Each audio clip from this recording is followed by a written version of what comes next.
الرحيم.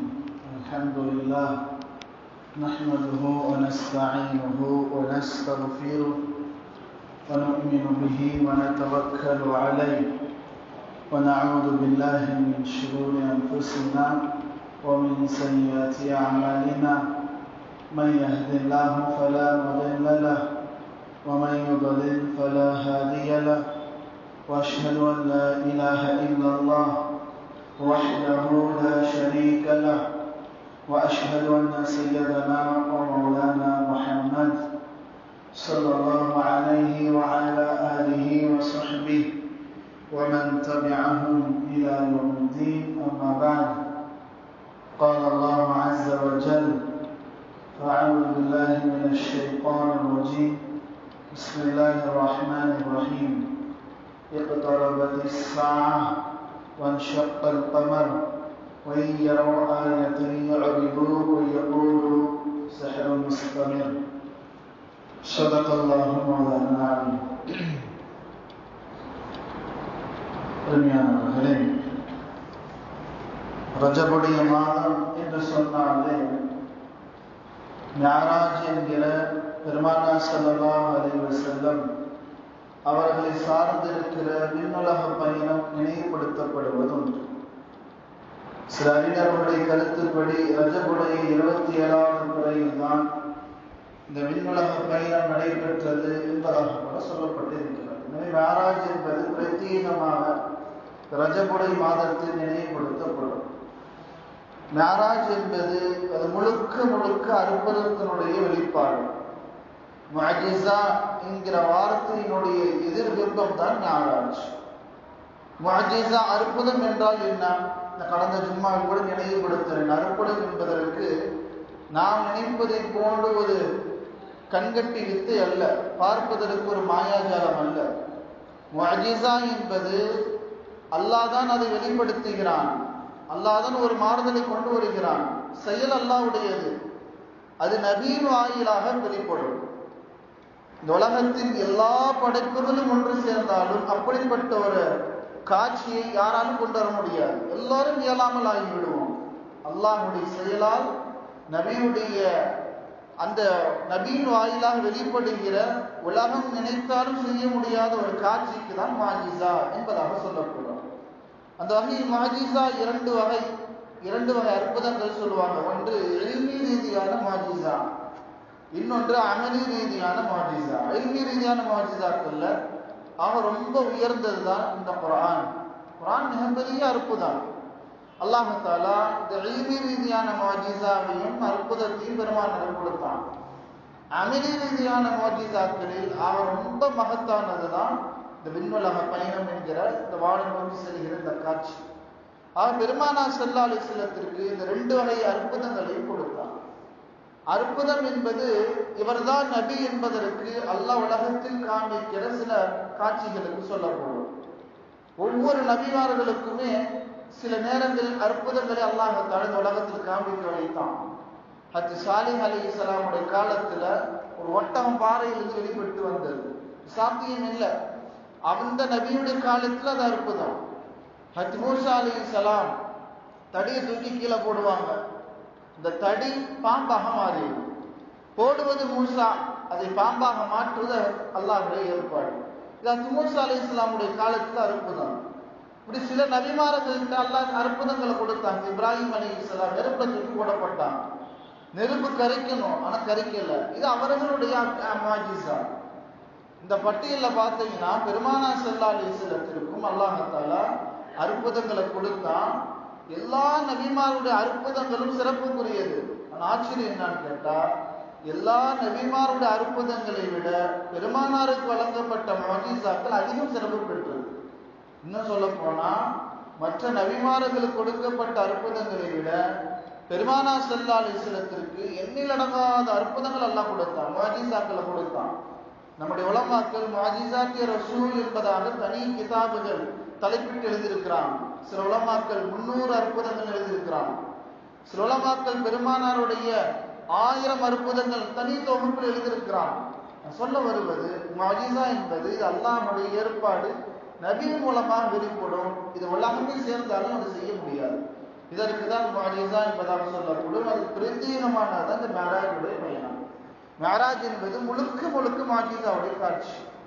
ஆனால் இந்த முஅஜிஸா இந்த விண்ணுலக பயணத்தோடு நாம் இந்த ரஜபை சுருக்க முடியாது. காரணம், பெருமானாருடைய எல்லா அற்புதங்களுமே மனிதன் பிரமிப்பதாக்குவோம். பெருமானாருக்கு எண்ணற்ற அற்புதங்களை கொடுத்தான். நாம் மேராஜுடைய பயணத்தை பல முறை கேள்விப்பட்டிருக்கிறோம். இந்த அடிப்படையில் பெருமானார் வாழ்க்கையில் நிகழ்ந்த சில அற்புதங்கள் என்கிற ஒரு 10 அற்புதங்களை தான் இந்த நேரத்தில் உங்களுக்கு நான் நினைவுபடுத்த இருக்கிறேன். ஒன்று மேராஜ், அது தனி டாபிக். அது அல்லாத எத்தனையோ அற்புதங்கள், அது குறிப்பான ஒரு 10 அற்புதங்கள். பாருங்க, பெருமானார் ஸல்லல்லாஹு அலைஹி வஸல்லத்துக்கு எப்படியெல்லாம் அல்லாஹ் அற்புதங்களை கொடுத்தான்னா, நபியுடைய வார்த்தை அது என்ன சொன்னாங்களோ அப்படியே நடக்கும். வார்த்தைகளில் அல்லாஹ்வுடைய தூதருடைய சொற்களில் அல்லாஹ் அற்புதங்கள் வெளிப்படுத்தினான். தபகாத் இப்னு சஅத்ல வருது. உத்மான் இப்னு தல்ஹான் தன்னுடைய சம்பவத்தை பதிவு பண்றார். பெருமானார் ஸல்லல்லாஹு அலைஹி வஸல்லத்தினுடைய ஆரம்ப நுபுவத் என்பது ரொம்ப கடுமையான எதிர்ப்பு. மக்காவாசிகள் கடுமையா எதிர்த்தாங்க. அவர் சொல்றாரு, உத்மான் இப்னு தல்ஹான் சொல்றாங்க, மக்காவுடைய வழக்கம் என்னன்னு கேட்டா, காபாவுடைய கதவை வெள்ளிக்கிழமை அல்லது திங்கட்கிழமை 2 நாளும் திறந்து வைப்போம். மற்ற நாள்லாம் காபாவுடைய கதவு பூட்டப்பட்டிருக்கும். பெருமானார் ஸல்லல்லாஹு அலைஹி வஸல்லம் தன்னுடைய சில தோழர்கள் அழைத்து கொண்டு காபாவுக்குள்ள போக ஆசைப்பட்டாங்க. ஆனா என்னிடம் சாவி இருந்துச்சு, நினைச்சா திறந்து விட்டுருக்கலாம். ஆனா எங்களுக்கு இந்த மார்க்கம் பிடிக்கல. நாங்க என்ன செஞ்சோம்னா, திறக்க மாட்டேன்னு அடம் பிடித்தேன். அது மட்டுமல்ல, பெருமானாருடைய அந்த இஸ்லாத்துடைய பணி கடுமையாக வசைப்பாடு. பெருமானாருடைய ஒரு பண்பு, யாரு திட்டினாலும் பதில் கொடுக்க மாட்டாங்க. ரொம்ப தஹம்முல்லானவங்க, சகிப்புத்தன்மை கொண்டவங்க.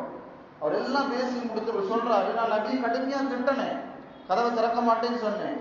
எல்லாம் கேட்ட பிறகு பெருமானார் ஸல்லல்லாஹு அலைஹி வஸல்லம் சொன்னார்கள், உஸ்மான், எங்களுக்கு நீங்க கதவை திறக்க மாட்டேங்கிறீங்க. ஒரு நேரம் வரும், ஒரு காலம் வரும், இந்த கதவனுடைய சாவி என் கையில் அல்லாஹ் கொடுப்பான். இன்னைக்கு எனக்கு காபா திறக்க மாட்டேங்கிறீங்க, ஒரு நேரம் வரும், இந்த காபாவுடைய கதவின் சாவி என் கையில இருக்கும். இப்ப நான் யாரை விருப்பப்படுறேன்னா அவருக்கு கொடுப்பேன் அப்படின்னு சொல்லிட்டு போறாங்க. அப்ப இவரு சொல்றாரு, அப்படியானால் குறைஷிகள் எல்லாம் செத்து போயிடுவாங்களா? குறைஷிகள் எல்லாம் இழிவடைந்துருவாங்க, உங்கள்ட்ட கையில சாவி போயிடுச்சுனாங்க. அப்ப அல்லாஹ்வுடைய தூதர் சொன்னாங்க, இல்ல, அந்த நாள் குறைஷிகளுக்கு கண்ணியம் சிறப்பிச்சு இருக்கிறான் சொல்லிட்டு போயிடுறாங்க. உத்மான் இப்னு தல்ஹா சொல்றாரு, நான் அந்த நேரத்தில் நபி ஏற்றுக்கலதான், ஆனா என் உள்ளத்துல இந்த நம்பிக்கை இருந்துச்சு, இவர் சொன்னது நடக்கும், இவர் உண்மையாளர், இவர் சொன்னது நடக்கும் அப்படிங்கிற நம்பிக்கை எனக்கு இருந்துச்சு. காலங்கள் ஒன்றோடியது. பெருமானார் ஸல்லல்லாஹு அலைஹி வஸல்லம் மக்காவிலிருந்து மதீனாவுக்கு போயிட்டாங்க. ஹிஜ்ரி 8ல் மதீனா போய் ஒரு 8 வருடத்துக்கு பிறகு மக்காவை வெற்றி கொள்றாங்க. இப்ப மக்காவுக்கு வெற்றி கொண்டு காபா அருகாமையில் வராங்க. கதவு பூட்டப்பட்டிருக்கு, சாவி கேட்கிறாங்க. ஒரு காலத்துல இவருக்கு கதவு திறக்கப்படாது. இப்ப ஆட்சி அதிகாரம் பெருமானாருடைய கையில. என்ன அழைக்கப்பட்டுச்சு, நான் போய் பெருமானார் ஸல்லல்லாஹு அலைஹி வஸல்லம் கையில அந்த சாவியை கொடுத்தேன்.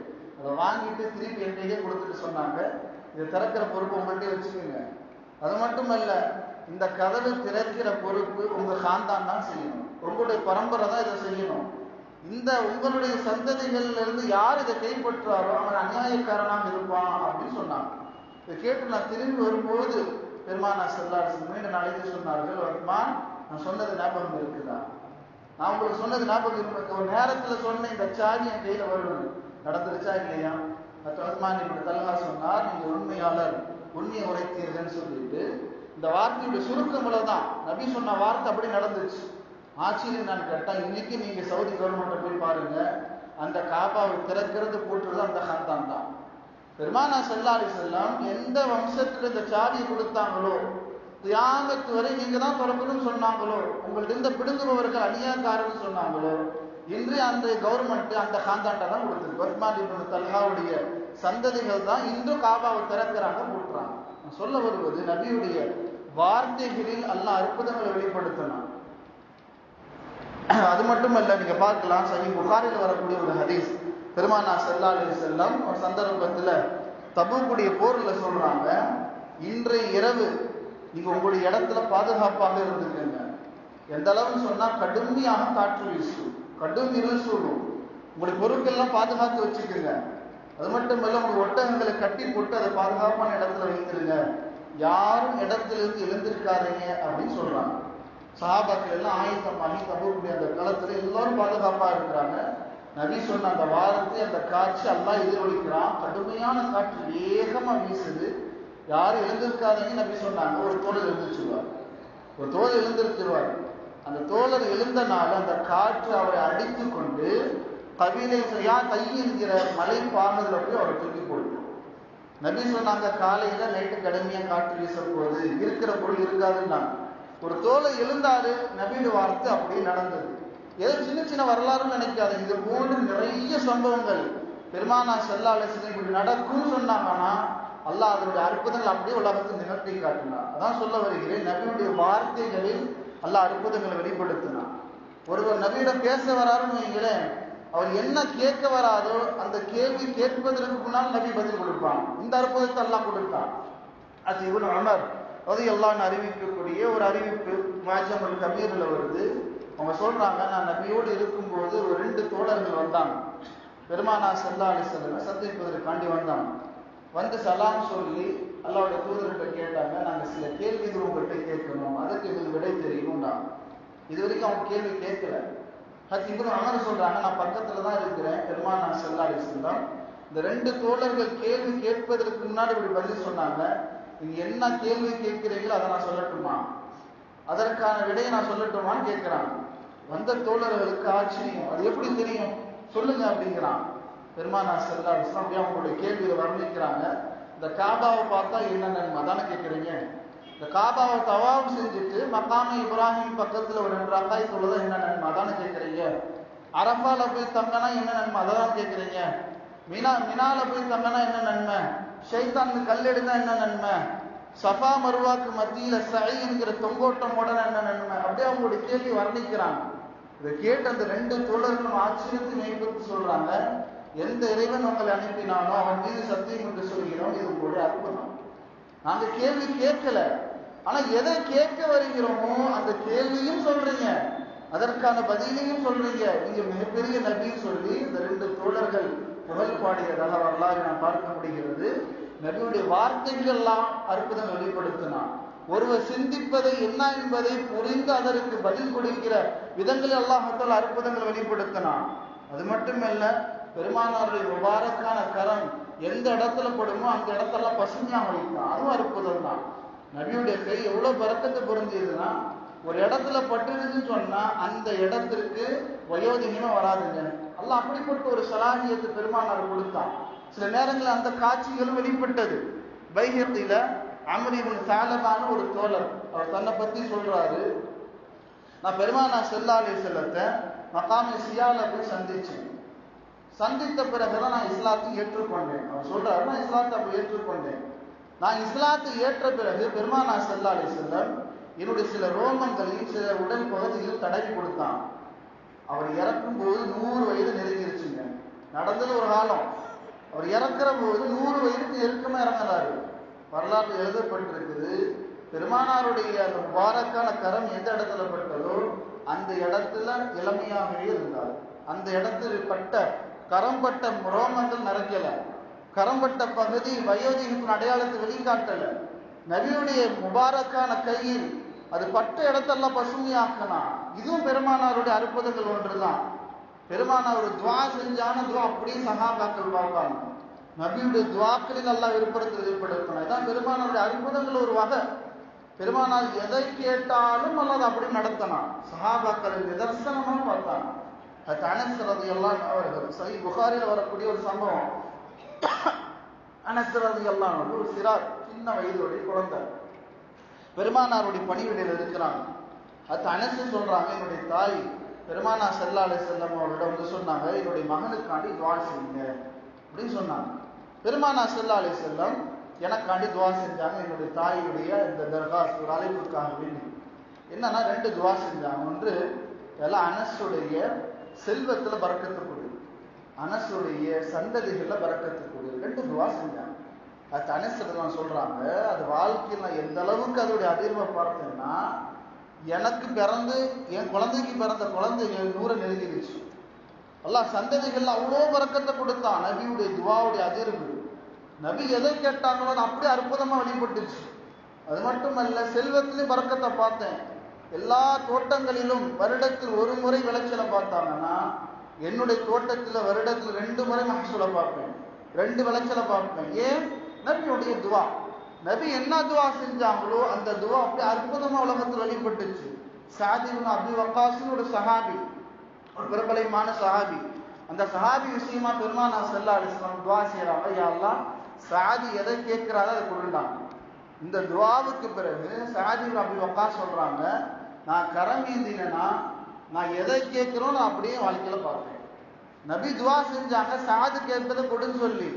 அந்த துவாவுடைய மாஜிதா எந்த அளவுக்குன்னா, என் வாழ்க்கையில நான் என்ன துவா செஞ்சாலும் சரி அந்த துவா அப்படியே நடப்பதை என்னால் பார்க்க முடிந்தது என்பதாக சஅத் இப்னு அபி வக்காஸ் எல்லாம் சொன்னாங்க. இப்படி பெருமானாரை சுற்றி நிறைய அற்புதங்களை அல்லாஹ் தஆலா வெளிப்படுத்தி கொண்டே இருந்தான். பெருமானாருடைய இந்த உமிழ் நீர், பரக்கத்து புரிஞ்ச அந்த உமிழ் நீர், அதுலேயும் பெரிய அற்புதம் இருக்குது.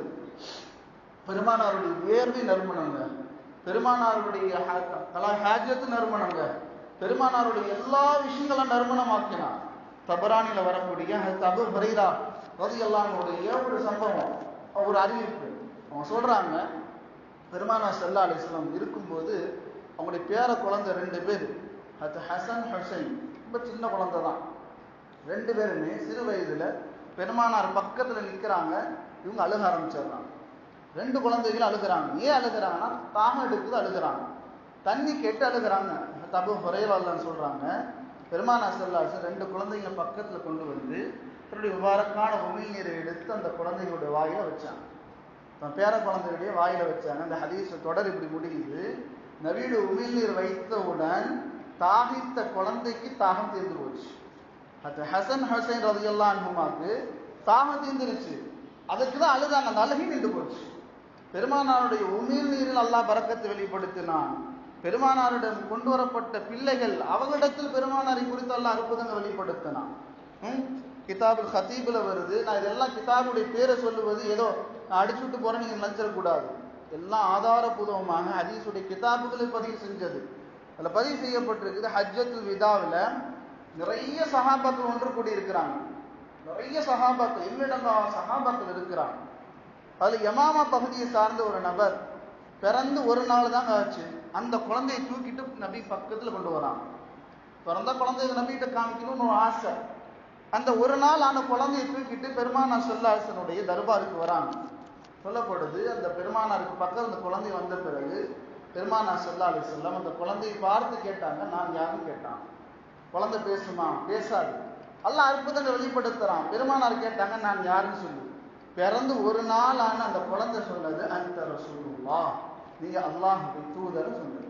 அன்றிலிருந்து அந்த குழந்தையை அந்த கபீலாக்கு அந்த கூட்டம் பரக்கத் பொருந்திய குழந்தைன்னு பேர் வச்சாங்க. ரொம்ப பஷாரத்து பெற்ற நபியுடைய சாட்சியை பகிர்ந்த குழந்தைன்னு சொல்லி அழைக்க ஆரம்பிச்சாங்க. இது மாதிரி எண்ணிலடங்காத அற்புதங்கள் பெருமானார் ஸல்லல்லாஹு அலைஹி வஸல்லம் சுற்றி இந்த உலகத்தை அல்லாஹ் காண்பித்து கொண்டே இருந்தான். பார்க்கலாம், நிறைய நோய்களுக்கு நிவாரணம் அல்லாஹ் பெருமானுடைய பாரக்கனை கையில் வெளிப்படுத்தினான். இன்னைக்கு அற்புதங்கள் யாரோ செய்யறாங்களா, கண்கட்டி வித்த காசுக்காக வேண்டி ஏதோ விஷயங்களை வசப்படுத்தி கொண்டு செய்வது. முஅஜிஸா அப்படி அல்ல. முஅஜிஸா அல்லாஹ் வெளிப்படுத்துகிறான், நபி மூலமாக வெளிப்படுத்தலாம். சுனன் இப்னு அபி ஷைபால வருது, ஹஜ்ரத் இப்னு அப்பாஸ் ரலியல்லாஹு அன்ஹு ஒரு அறிவிப்பு. ஒரு தாய் தன்னுடைய பைத்தியம் பிடித்த ஒரு குழந்தையை கூட்டிட்டு வராங்க. பைத்தியம் பிடித்தவங்களுக்கு நிதானம் இருக்காது, என்ன செய்யறாங்கன்னே தெரியாது. பைத்தியம் பிடித்த குழந்தையை கூட்டிட்டு வராங்க. இந்த காட்சி பெருமானார் ஸல்லல்லாஹு அலைஹி வஸல்லம் பார்த்துட்டு தன்னுடைய முபாரக்கான கையை எடுத்து நெஞ்சில் இப்படி வச்சாங்க. இந்த பைத்தியம் பிடித்த சிறாருடைய நெஞ்சில வச்சாங்க. நபி கை வைத்தவுடன் அவருக்கு வேகமா வாங்கி எடுத்து துப்பிட்டார். துப்பும்போது ஒரு கருப்பு நிற பொருள் வந்து கீழே விழுந்துச்சு. அவருக்கு பிடித்த பைத்தியம் நிவாரணம் அடைந்து தெளிவாக வீடு திரும்பினார் என்பதாக பதிவு செய்யப்பட்டது. பெருமானாருடைய பார்வையில், பெருமானாருடைய எச்சிலில், பெருமானாருடைய கரங்களில், பெருமானாருடைய நடைகளில் எல்லாவற்றிலும் அற்புதம். அதான் சொல்லப்படும், மன்னலா அற்புதம் நிறைந்த நபி. நாம் நினைக்கிறதை போன்று சாதாரண நபி அல்ல, இமாமுல் அன்பியா. யாருக்கு பின்னால் மக்கள் தொழுவார்களோ அவருக்கு பெயர் இமாம், யாருக்கு பின்னால் நபிமார்கள் தொழுதார்களோ அவர்களுக்கு பேர் இமாமுல் அன்பியா. ஆதமிலிருந்து ஈசா அலைஹிஸ்ஸலாம் வரை பெருமானாருக்கு பின்னாடி நின்று தொழுதான். மேராஜோட பயணத்தில் நடந்தது. இமாமுல் அன்பியா, நபிமார்களுடைய தலைவர். அதனால பெருமானாரை சுற்றி முஅஜிஸாக்கள், அற்புதங்கள் அல்லாஹ் நிறைய வெளிப்படுத்தினா, 1 2 அல்ல. அதான் சொல்லப்படும், பெருமானார் ஸல்லல்லாஹு அலைஹி வஸல்லம் தான் அகிலத்துக்கான நபி. பாருங்க, நபி என்பதை அல்லாஹ் யாரை தேர்வு செய்தானோ அவர் தான் நபி ஆக முடியும். ஏதோ படிச்சு இபாதத் செஞ்சு நபி ஆக முடியாது. நபியை அல்லாஹ் யாரு தேர்வு செய்தானோ அவர் தான் ஆக முடியும். அந்த நபி மனிதனாக தான் இருக்க முடியும். ஜின்களில் நபி வர முடியாதுங்க, நபி பிறக்க மாட்டாங்க. மலக்குகள் நபி பிறக்க மாட்டாங்க, மனிதர்களில் தான் நபி பிறப்பாங்க. அந்த நபி தான் ஜின்களுக்கும் நபி. அந்த மனிதன் ரூபத்தில் பிறந்தவங்க தான் மலக்குகளுக்கு நபி. இதே முஹம்மது ஸல்லல்லாஹு அலைஹி வஸல்லம் ஜின்களுக்கான நபியாக இருந்தாங்க. பைஹியுடைய தலாலத்துல் நுபுவால வருது. ஹஜ்ரத் இப்னு மஸ்ஊத் ரலியல்லாஹு அன்ஹு சொல்றாங்க, பெருமானார் ஸல்லல்லாஹு அலைஹி வஸல்லம் சொன்னார்கள், யார் ஜின்னை பார்க்கணும்னு ஆசைப்படுறீங்களோ இன்று இரவு என் இடத்துல வாங்கன்னு சொன்னாங்க. நான் போய் பார்க்குறேன், பெருமானாரை சுற்றி யாருமே இல்லை, நான் மட்டும் தான் போனேன். ஹஜ்ரத் இப்னு மஸ்ஊத் சொல்றாங்க, ரலியல்லாஹு அன்ஹு, பெருமானார் ஸல்லல்லாஹு அலைஹி வஸல்லம் கூட்டிக் கொண்டு நகரத்துக்கு வெளிப்பகுதியில் கூட்டிட்டு போயிட்டாங்க. ஒரு மலைப்பகுதி. கொஞ்சம் தூரம் போன பிறகு காலில் இப்படி ஒரு கோடு போட்டுட்டு சொன்னாங்க, இங்கேயே நில்லுங்க, இங்கே நகராது, இதே இடத்துல உட்காருங்க இப்படி சொல்லிட்டு பெருமானார் கொஞ்சம் தூரம் போயிட்டாங்க. நான் பெருமானாரை பார்த்து கொண்டே இருக்கிறேன். பார்வையிலிருந்து தூரமாக போனாங்க. ஒரு குறிப்பிட்ட இடத்துல போய் குர்ஆனுடைய திலாவத் ஓதனாங்க, சப்தத்தை கேட்கிறேன். கருமை நிறத்தில் சில கூட்டங்கள் பெருமானார் அப்படியே சூழ்ந்து கொண்டது. ஒரு நேரத்தில் பெருமானார் எனக்கு தெரியல, எனக்கு பயமா இருக்குது, என்ன நடக்குதுன்னு தெரியல. பெருமானாரை சுற்றி கருமையான ஒரு கூட்டம், என்ன நடக்குதுன்னு தெரியல. ஆனால் சப்தம் கேட்குது. அந்த கூட்டத்தில் இருப்பவர் கேட்குறாங்க, நீங்க நபிங்கிறதுக்கு என்ன ஆதாரம், என்ன அடையாளம், அதை சொல்லுங்கிறாங்க. பெருமானார் ஸல்லல்லாஹு அலைஹி வஸல்லம் சொல்றாங்க, இதோ அந்த பாருங்க, அந்த மரங்கள் இருக்குது, அந்த மரம் சாட்சி பகர்ந்தா ஏற்றுக்குவீங்களா, ஒத்துக்கொள்வீங்களா? இப்போ அவங்க சொன்னதை நான் ஏற்றுக்கொள்கிறோம். பெருமானார் ஸல்லல்லாஹு அலைஹி வஸல்லம் அந்த மரத்தை அழைத்தாங்க. தூரத்தில் இருந்த மரம் இடம் பெயர்ந்து பக்கத்துல வந்து நீங்க ரசூலுல்லாஹ்னு சொல்லிட்டு அதை எடுத்துட்டு போயிடுச்சு. அப்ப அந்த சுற்றி இருந்தவர்கள் எல்லாம் நீங்க நபிங்க நான் ஏற்றுக்கிறோம்னு சொல்லி அந்த இடத்துல இருந்து கலந்து போனார்கள். ஜின்கள் ஷஹாதத் சொன்னதை, பெருமானாரனுடைய நுபுவத்தை ஏற்றதை நான் என் கண்ணால் பார்த்தேன்னு சொல்லி ஹஜ்ரத் இப்னு மஸ்ஊத் எல்லாம் சொல்லுவாங்க. எனவேதான் வரலாறு எழுதப்பட்டிருக்குது. இவர்தான் நபி என்பதாக எப்படி சக மனிதர்கள் பேசுகிறார்களோ இதே போன்று ஜின்களும் மக்காவில் நபி பிறந்திருக்கிறாருன்னு சொல்லி உலகம் முழுவதும் போய் சொன்னது. சவாத் இப்னு அகாரிப்னு சொல்லி ஒரு நபர், வரலாற்று பிரசித்தி பெற்ற நபர், ஜின்களோடு பேசக்கூடிய நபர், அவர் சொல்றாரு, என்னோட பழகிய ஜின்னு தான் மக்காவில் இந்த நபி இருக்கிறாங்க, போய் பாருங்கன்னு நான் கட்டி அனுப்பினாங்க. நான் பெருமானாரை பார்க்கும்போது சொன்னாங்க, நீங்க எதற்கு வந்திருக்கீங்க எனக்கு தெரியல. மதீனாவில் ஒரு பெண் இருந்தாங்க. அந்த பெண்ணுக்கு ஒரு ஜின்னின் மீது பிரியம் ஏற்பட்டது. அந்த ஜின்னு இந்த பெண்ணை விரும்பியது. பாருங்க, ஜின்கள் உருவங்களை மாறக்கூடிய ஆற்றல் அல்லாஹ் கொடுத்திருக்கிறான். ஒரு பறவை ரூபத்தில் அந்த பெண்ணை வந்து தரிசிக்கும். சில காலமா வரல. அந்த பெண்ணு கேட்கிறாங்க, ஏன் இத்தனை நாள் வரல? அப்ப அந்த பறவை ரூபத்தில் இருந்த ஜின்னு பதில் சொன்னது, மக்காவில் ஒரு நபி பிறந்திருக்கிறார், அவர் எங்களுக்கும் நபி, அவர் பார்வைகளில் விபச்சாரம் செய்யக்கூடாதுன்னு சொல்லியிருக்கிறார். விபச்சாரம் என்பது மறைவிடங்களால் மட்டுமல்ல, அல்-ஐனான் தஸ்னியான், கண்களும் விபச்சாரம் செய்யும், அல்-யதான் தஸ்னியான், கரங்களும் விபச்சாரம் செய்யும். அந்நிய பெண்ணை பார்ப்பது கண்ணுடைய விபச்சாரம், எனக்கு அது தடுக்கப்பட்டிருக்கு, இனிமேல் நான் வரமாட்டேன் அப்படின்னு சொல்லிட்டு நீங்களும் மக்காவுக்கு போக நான் தலைப்பு கொடுத்துட்டு போச்சு. மதீனாவுடைய வரலாறு எழுதப்படுது. பெருமானாருடைய ஹிஜ்ரத்துடைய பயணத்துக்கு முன்னால் மக்காவில் ஒரு நபி பிறந்திருக்கிறாங்கிற தகவலை அங்க இருக்கக்கூடிய பிரசித்தி பெற்ற அறிஞர்களுடைய உள்ளத்துல போட்டது ஜின்கள் தான். இந்த ஜின்கள் தான் உலகம் முழுவதும் போய் முஹம்மது பிறந்திருக்கிறார்னு சொல்லி எல்லா இடங்களிலும் சொல்லியது. நான் சொல்ல வருவது, பெருமானார் ஸல்லல்லாஹு அலைஹி வஸல்லம் ஜின்களுக்கு நபி. ஜின்களின் மூலமா அல்லாஹ் தஆலா நிறைய அற்புதங்களை வெளிப்படுத்தினான். அது மட்டும் இல்ல, வரலாற்று சிந்திக்க முடியாது, சாத்தியமே இல்லை சொல்லுகிற காட்சியை கூட பெருமானார் அற்புதங்களா வெளிப்படுத்தினான். சஹீஹில வரக்கூடிய ஒரு அறிவிப்பு, சஹீஹ் புகாரில வரக்கூடிய ஒரு அறிவிப்பு, சஹீஹில வரக்கூடிய அறிவிப்பு, அபூ ஜஹல், வலீத் இப்னு முகைரான்னு சொல்லி சில மக்கா குறைஷிகள் இவர் கடுமையான பெருமானாரை வசைப்பாடனாங்க, இந்த நுபுவத்தை பொய்ப்பித்தாங்க. இவங்க எல்லாம் கூடி ஒரு ஆலோசனை பண்றாங்க, பெருமானார் இதற்கு மேல வளர விட்டா சாத்தியப்படாது, இதே சாத்தியம் இல்லாததை கேட்போம், அவர் செய்ய முடியாது, அவர் பொய்ப்பிச்சிடலாம் சொல்லி ஒரு கூட்டம் போய் பெருமானார் ஸல்லல்லாஹு அலைஹி வஸல்லம் கேட்குறாங்க, நீங்க நபி அப்படின்னு சொன்னா அதோ தெரியுதுல, போன நேரம் இரவு நேரம், அந்த நிலவை ரெண்டா பிளந்து காமிங்கிறான். நீங்க இருக்கிறது பூமி, அந்த நிலவை ரெண்டா பிளந்துருங்க, நம்ம நபின்னு ஏற்றுக்கிறோங்கிறான். பெருமானார் ஸல்லல்லாஹு அலைஹி வஸல்லம் அல்லாஹ்வுடைய நபி ஆச்சு, சற்று தயங்கல கேட்டாங்க, பிளந்துட்டா ஏற்றுக்குவீங்களா? ஏற்றுக்கிறோங்கிறான். அல்லாஹ் துஆ செய்யறாங்க, பெருமானார் ஸல்லல்லாஹு அலைஹி வஸல்லம் செய்யறாங்க. இன்ஷா அந்த நிலவு இரண்டாக பிளந்தது. பிளந்த நிலவுக்கு மத்தியில் பல மலைக்குன்றுகள் தெரிந்தது. ஆனா காஃபிருடைய வழக்கு என்னன்னு கேட்டா, சத்தியத்தை ஏற்க மாட்டான், சத்தியத்தை இது சூனியம்னு சொல்லுவான், அசத்தியத்தை நம்புவான். அபூஜஹல் கர்ஜிக்கிறான், இல்லை இது சூனியம், ஏமாத்துறீங்க, நான் நம்ப மாட்டேன், தூரத்திலிருந்து வருபவர்கள் நான் விசாரிக்கிறேன்னு சொல்லிட்டு மக்காவிலிருந்து வெளிப்பகுதியிலிருந்து பிரயாணத்துக்கு வரக்கூடியவங்க கேட்கிறான், நிலவு கலந்ததை பார்த்தீங்களான்னு சொல்லி. அவங்களும் சொல்றாங்க, ஆமா ஒரு இரவு நாங்கள் பிளந்ததை நாங்கள் பார்த்தோம், ஆச்சரியமா இருந்துச்சுன்னு சொல்லி. அப்பையும் அந்த மக்கா முஷ்ரிக்கீன்கள் ஏற்கல. அல்லாஹ் அதை குர்ஆனுடைய வசனமாக இறக்கினான்.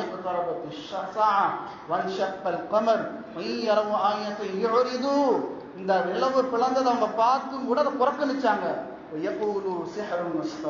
இது தொடர்ந்து வரக்கூடிய சூனியம் சொல்லி அவங்க சொன்னாங்கன்னு சொல்லி அல்லாஹ் குர்ஆனுடைய வசனமா இறக்கினான். சொல்ல வருவது, எது நம்மால் முடியாதோ, எது சாத்தியம் இல்லையோ அப்படிப்பட்ட இடங்களில் கூட பெருமானுடைய அற்புதங்கள் அல்லாஹ் வெளிப்படுத்தினான். அதனால சொல்லப்படும், அவர்கள் அகிலத்திற்கான நபி, மனிதர்களுக்கு மட்டுமல்ல விலங்குகளுக்கும் அவங்களதான் நபி. விலங்குகளுடைய நபி அவங்களாக சொல்லப்பட்டது. தபரானில் வரக்கூடிய ஒரு அறிவிப்பு, பைஹக்கிலும் இது வருது, ஹத்தும்மு சலமாவுடைய அறிவிப்பு. ஹாஃபிஸ் இப்னு ஹஜர் ரஹ்மத்துல்லாஹி அலைஹி இது ஹசனுடைய ஹதீஸ் என்பதாக வலுப்படுத்துறாங்க. என்ன சம்பவம்? ஒரு சந்தர்ப்பத்தில் பெருமானார் ஸல்லல்லாஹு அலைஹி நடந்து போகும்போது பின்னாடி யாரும் அழைக்கிற மாதிரி சப்தம் கேட்கிறாங்க. யார் ரசூலுல்லாஹ்னு கேட்கிறாங்க. திரும்பி பார்த்தா மனிதர்கள் யாருமே இல்லை. ஒரு பிராணி, ஒரு விலங்கு கட்டிடப்பட்டு அங்கே ஒரு நபர் படுத்து உறங்கிட்டு இருக்கிறாரு. நபிக்கு விலங்குடைய பாஷையும் தெரியும், விலங்குக்கும் தெரியும் இவர் தான் நபின்னு சொல்லி. இப்போ அந்த விலங்கு சொன்னது, யார் ரசூலுல்லாஹ், இவர் கட்டி போட்டு வச்சிருக்கிறார், கொஞ்சம் அவிழ்த்து விட்டீங்கன்னா இந்த மலைக்கு கீழே குட்டி இருக்குது, பசியாத்திட்டு வந்துடுவேன். நபி கேட்குறாங்க, வந்துடுவியான்னு கேட்குறாங்க. வந்துடுவேன்னா நபி கட்டை போட்டு கவிழ்த்து விடுறாங்க. நபி அதே இடத்துல நிற்கிறாங்க, பிடிச்சி வச்சவர் தூங்கிட்டு இருக்கிறாரு. இந்த பிராணி போனது பசியாத்திட்டு மீதும் அதே இடத்துக்கு வந்துடுது. பெருமானம் கட்டி போட்டுடுறாங்க. இந்த நேரத்தில் அவரும் முழிச்சிடுறாரு. யார் அந்த விலங்கை பிடித்து வைத்திருக்கிறாரோ அவரும் விழித்தர்றாரு தூக்கத்திலிருந்து. விழித்தவுடன் நிற்கிறது யாருன்னா பெருமானார் ஸல்லல்லாஹு அலைஹி வஸல்லம்.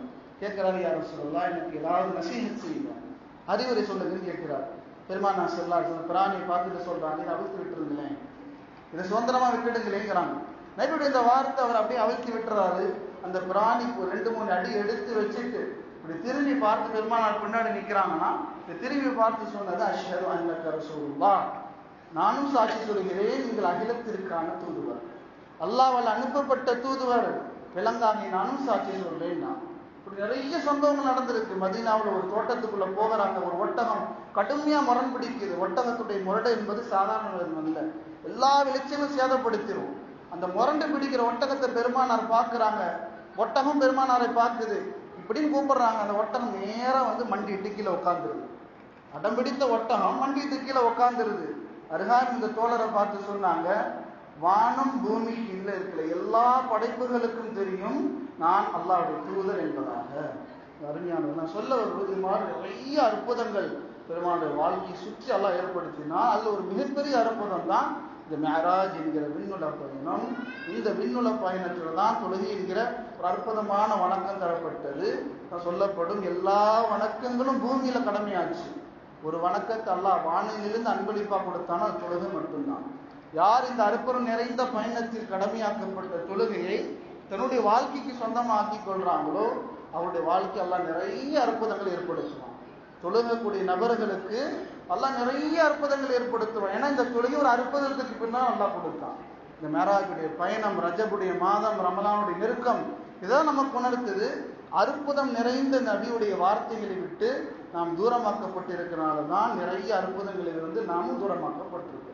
இனிமே பெருமானாருடைய அற்புதங்களை படிப்பது ஏதோ காதுக்கு ஒரு இன்பம், கேட்பதற்கு ஒரு ஆசனம், அப்படி அல்ல. சொல்லப்படும் பெருமானாருடைய அற்புதம் எந்த அளவுக்கு உயர்ந்ததோ பெருமானாருடைய சுன்னத்துகளிலும் அந்த அற்புதங்கள் எல்லாம் வச்சிருக்கிறான். நபி போல சாப்பிடணும்னு ஆசைப்பட்டீங்கன்னா அந்த சாப்பாட்டுக்கு நிறைய அற்புதங்கள் எல்லாம் வச்சிருப்பான்.